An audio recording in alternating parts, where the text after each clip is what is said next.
มันจะก็โนวันที่จีนะอย่าโนปีว่าสลัมสลองปัจจุบันรายันตรงปัจจุกุ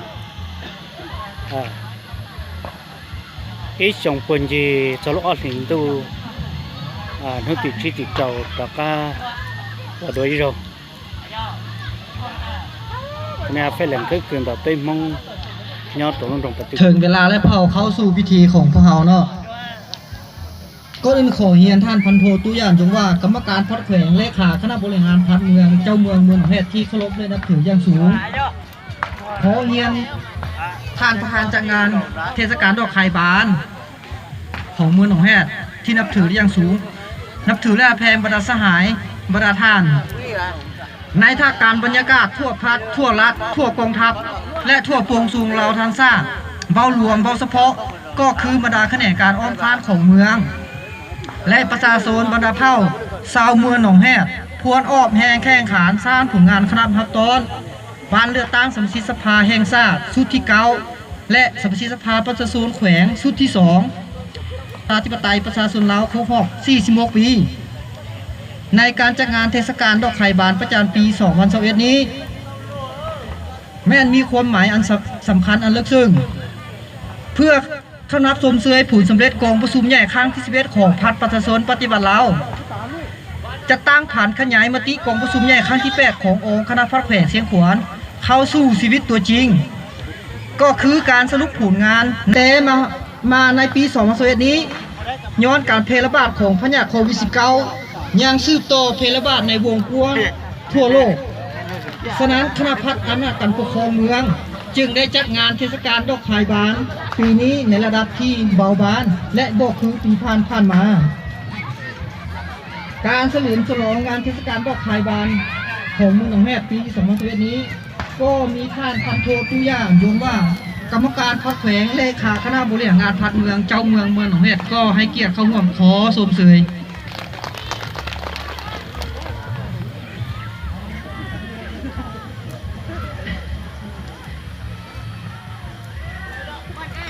มีท่านคำแพนสีสุมพูคณะประจานพันเมืองโฮงเจ้าเมืองหนองแฮดประธานจัดงานเทศกาลดอกไข่บานปี2021ก็ให้เกียรติเข้าร่วมขอชมเชย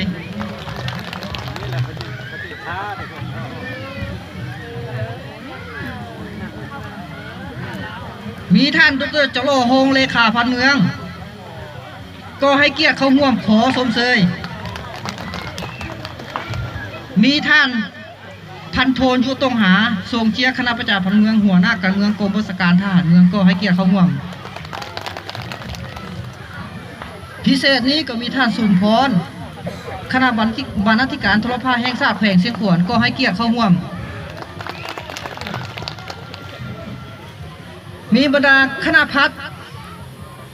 หัวหน้าห้องหัวหน้าห้องการกองบัญชาการปกสรัฐวิสาหกิจพนักงานทหารตำรวจคณะบาล6บ้านเทศบาลและประชาชนบรรดาเผ่าก็ให้เกียรติเข้าร่วมพร้อมเพียงขอชมเชยเพื่อให้การเฉลิมฉลองเทศกาลดอกไข่บานประจำปี2021นี้มีความหมายอันลึกซึ้งข้าพเจ้าต่างหน้าคณะจัดตั้งพิธีขอถือเป็นเกียรติอย่างสูงเฮียนซืนท่านพันโทตุย่านจงว่า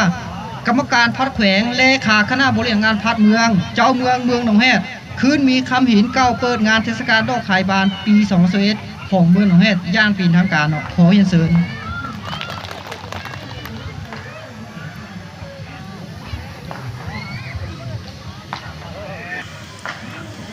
ก่อนอื่นขอเฮียนสหายคำแพงสีชมพูคณะประจำของเจ้าเมืองประธานจัดงานเทศกาลดอกไข่ประจำปี2021เฮียนทหารลูกเตยเจ้าล่อ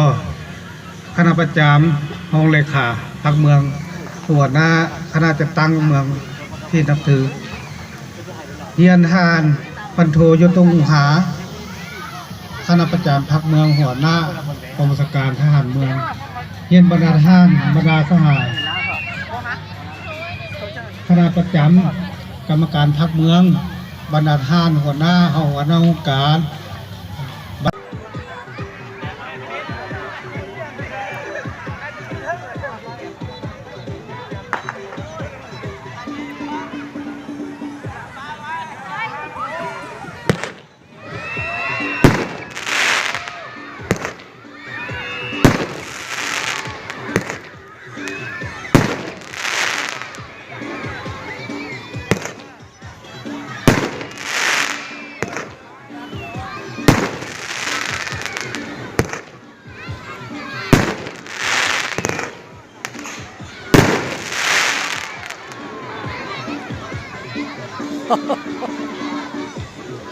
Lah. Ketia tu. Malah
Ketia.